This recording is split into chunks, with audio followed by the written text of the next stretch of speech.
Item ಯಾವುದೇ ಇರಲಿ try ಮಾಡಿ ಆಚಿ ಚಿಕನ್ ಮಸಾಲಾ. ಪಾಕಿಸ್ತಾನದ ವಿರುದ್ಧ ಭಾರತಕ್ಕೆ ಭರ್ಜರಿ ಗೆಲುವು ಸಿಕ್ಕ ಹಿನ್ನೆಲೆ ಟೀಂ ಇಂಡಿಯಾಗೆ ಶುಭಾಶಯಗಳ ಮಹಾಪೂರವೇ ಹರಿದು ಬರ್ತಾ ಇದೆ.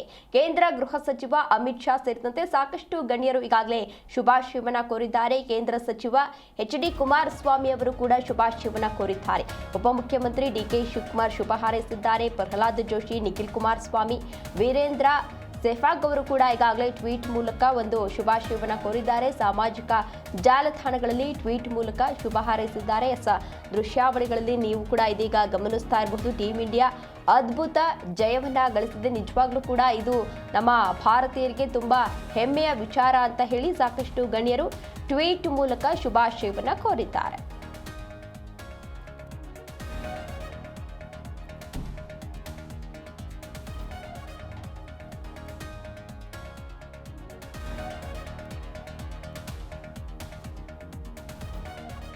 ದೃಶ್ಯಾವಳಿಗಳಲ್ಲಿ ನೀವು ಕೂಡ ಇದೀಗ ಗಮನಿಸ್ತಾ ಇರಬಹುದು. ಒಂದು ಕಡೆ ಈಗಾಗಲೇ ಫ್ಯಾನ್ಸ್ ನಿನ್ನೆಯಿಂದಲೂ ಕೂಡ ಇಂಡಿಯಾ ಗೆದ್ದೇ ಗೆಲ್ಲುತ್ತೆ ಅನ್ನೋ ಭರವಸೆಯನ್ನ ಕೂಡ ಹೊಂದಿದ್ರು. ನಿನ್ನೆ ಶಿವರಾತ್ರಿ ಹಬ್ಬ ಇದ್ದಿದ್ರಿಂದ ಶಿವನಿಗೆ ವಿಶೇಷ ಪೂಜೆಯನ್ನ ಕೂಡ ಸಲ್ಲಿಸಿದ್ರು. ಟೀಂ ಇಂಡಿಯಾ ಗೆದ್ದೇ ಗೆಲ್ಲುತ್ತೆ ಅನ್ನೋ ಭರವಸೆಯನ್ನ ಕೂಡ ಹಂಚ್ಕೊಂಡಿದ್ರು. ಅಂದ್ರೆ ಈ ಬಾರಿ ಏನಾದ್ರೂ ಟೀಂ ಇಂಡಿಯಾ ಗೆದ್ರೆ ನಾವು ಹಲವಾರು ಹರಕೆಗಳನ್ನ ತೀರಿಸ್ತೀವಿ ಅಂತ ಹೇಳಿ ಹಲವಾರು ಹರಕೆಗಳನ್ನ ಕೂಡ ಮಾಡ್ಕೊಂಡಿದ್ರು. ಒಂದ್ ಕಡೆ ಫ್ಯಾನ್ಸ್ ಸಂಭ್ರಮಿಸ್ತಾ ಇದ್ರೆ, ಮತ್ತೊಂದ್ ಕಡೆ ರಾಜಕಾರಣಿಗಳು ಕೂಡ ಶುಭಾಶಯವನ್ನ ಕೋರಿದ್ದಾರೆ. ವೆಲ್ ಪ್ಲೇಡ್, ಅಂದ್ರೆ ತುಂಬಾ ಚೆನ್ನಾಗಿ ನೀವು ಆಟವನ್ನ ಆಡಿದ್ದೀರಾ.